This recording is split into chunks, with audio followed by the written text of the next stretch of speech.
સુરેન્દ્રનગર જિલ્લામાંથી પસાર થતા રાજકોટ ચોટીલા હાઈવે પર જ્યાં મધ્યરાત્રિએ 1:30 થી 2 વાગ્યાના સુમારે મોતનું તાંડવ ખેલાયું હતું, અમદાવાદથી રાજકોટ તરફ જઈ રહેલી એક ખાનગી લક્ઝરી બસ સાંગાણી ગામ નજીક ડામર ભરેલા ટેન્કર સાથે ધડાકાભેર ભટકાઈ હતી। પ્રાથમિક માહિતી મુજબ ડામર ભરેલા ટેન્કરનું ટાયર અચાનક ફાટતા ચાલકે કાબુ ગુમાવ્યો હતો। બરાબર એ જ સમયે પાછળથી આવતી બસ ટેન્કર સાથે અથડાઈ અને જોતજોતામાં આખી બસ આગની લપેટમાં આવી ગઈ હતી।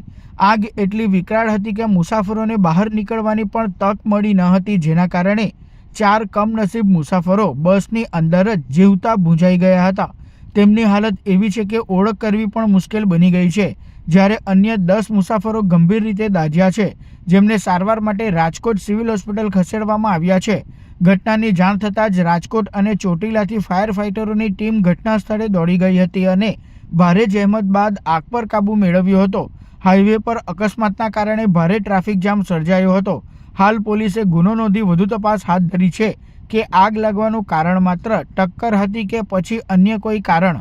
રોડ પરની એક નાની બેદરકારી કે યાંત્રિક ખામી કેટલી ઘાતક નીવડી શકે છે તેનું આ જીવતું જાગતું ઉદાહરણ છે।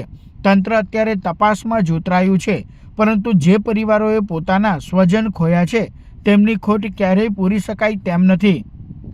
આજે મોડી રાત્રે 1:30 વાગે ચોટીલા રાજકોટ હાઈવે ઉપર સાંગાણી જે ગામ આવેલું છે ત્યાં પાટિયાની નજીક એક ખાનગી ટ્રાવેલ્સ અને ડામર લઈ જતું ડમ્પર વચ્ચે અકસ્માત થયેલો છે અને આ અકસ્માતની અંદર 4 લોકોના મૃત્યુ થયેલા છે અને જે 4 લોકોને ચોટીલા રેફરલ હોસ્પિટલ ખાતે પોસ્ટમોર્ટમ માટે લઈ જવામાં આવેલ છે।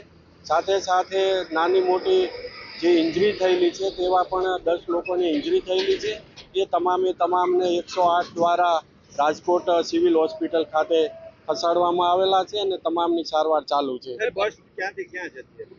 બસ અમદાવાદથી રાજકોટ સાઈડ જતી હતી અને જે આગળ જે ડમ્પર જતું હતું, જે ડામર ભરેલો, એને ડમ્પરનું પ્રાથમિક દ્રષ્ટિએ ટાયર ફાટતા એ ટાયર સળગી ગયું હતું અને પાછળની સાઈડ આ ટ્રાવેલ્સ અથડાણ્યું એવી વિગત સામે આવે છે। કેટલા લોકોને બચાવી લેવામાં આ કેટલા હતા?